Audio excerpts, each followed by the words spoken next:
हम मीनू झा प्रणाम करै छी समस्त मिथिलावासीके। सामा पूर्णिमाके शुभ अवसरमे एकटा सामाके विदाइ लऽ कऽ उपस्थित छी। आशा करै छी अहाँ सबके जरूर नीक लागत। सामा पूर्णिमाके बहुत बहुत शुभकामना। धन्यवाद। जय मिथिला, जय मैथिली। मिथिला नगरियासँ जाइ छी हे सामा, मिथिला नगरियासँ जाइ छी हे सामा। सखी सबके रखबै ध्यान हे, मिथिला नगरियासँ जाइ छी हे सामा, मिथिला नगरियासँ जाइ छी हे सामा।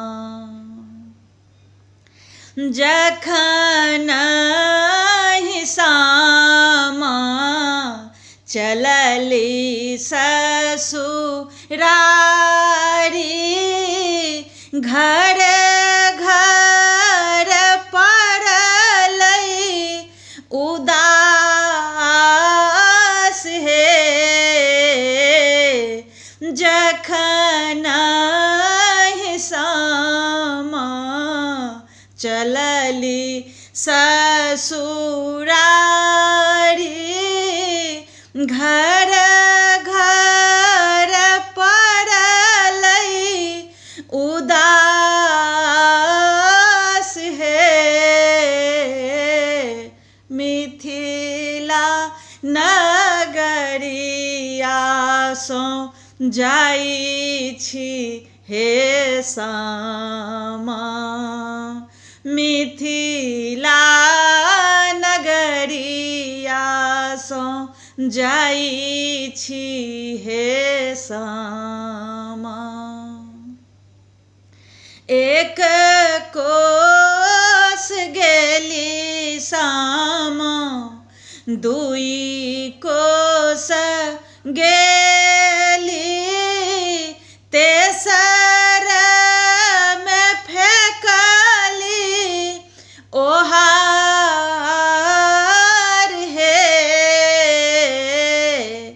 घूरिमे फिरिमे जखन देखली हे सामा, मिथिला छूटल बड़ी दूर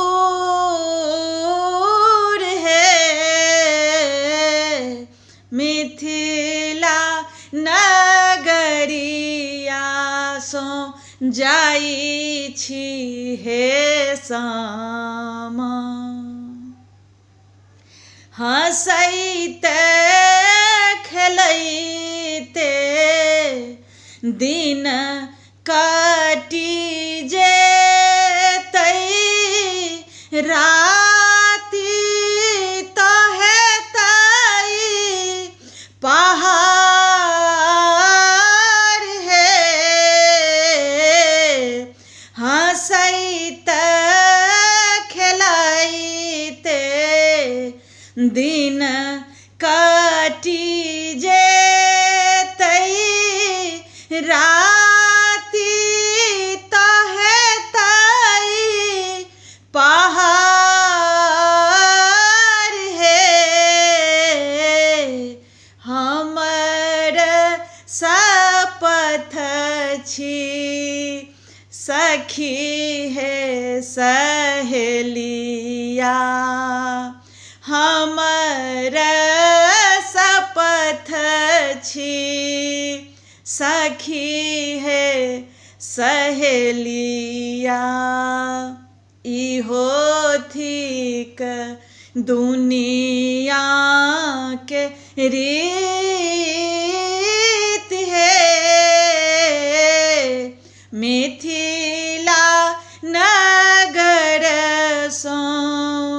जाइ छी हे सामा मिथिला नगरिया सँ जाइ छी हे सामा।